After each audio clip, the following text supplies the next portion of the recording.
I just restrung this old box, put some new strings on it.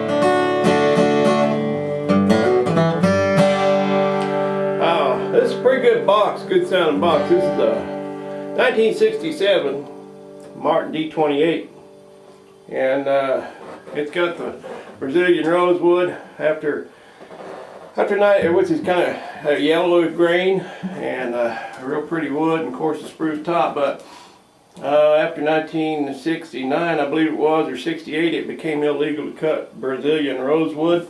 So from then on, the Brazilian, or the rosewood, came from India, and it has a red grain instead of the yellow grain, so they're a totally different looking guitar, and that adds a little bit of value to this guitar. This guitar, not to brag, but it's very collectible. Anything prior to 69 is, and even later than that, there's really nice guitars and very desirable. But of course, the older they are, the more value they have, I guess, unless they're a $40,000 guitar to start with.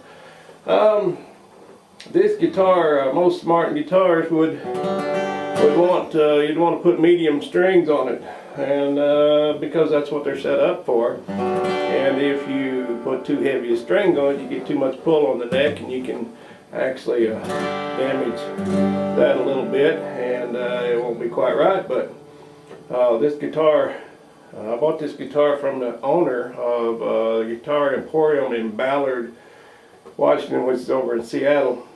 This was his personal guitar, and he was having a luthier. There's some very good luthiers in Seattle, and he was having a luthier build him a guitar out of some very special wood, and so he sold this to me in order to help fund that project.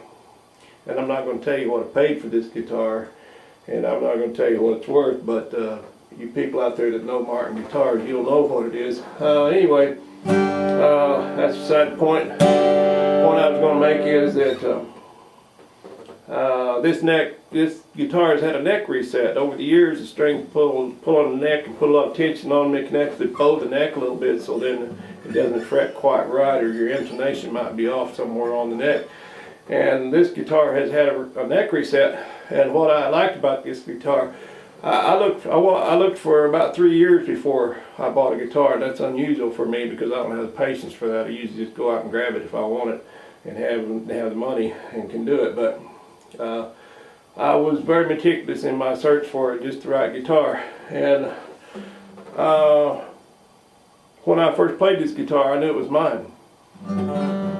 And the reason being is I like that real bassy bluegrass sound. And this guitar, when it had the neck reset, he set it up so that it would accept heavy strings. And I like a 1356 setup, and that gives me a very bassy bluegrass sound. Now these are some mediums that I have on here right now because it's what I had. And they're not too bad, but I've got some elixirs in there that I'm going to put on it.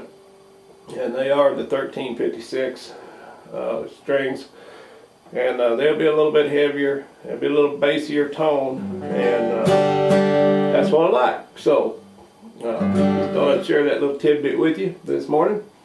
Waiting for my crew to get here from California. A couple of guys have been with me for a long time. My foreman's starting his 26th season with me.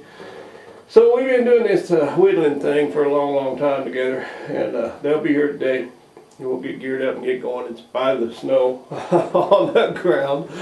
So yeah, this is a pretty good sounding old box. So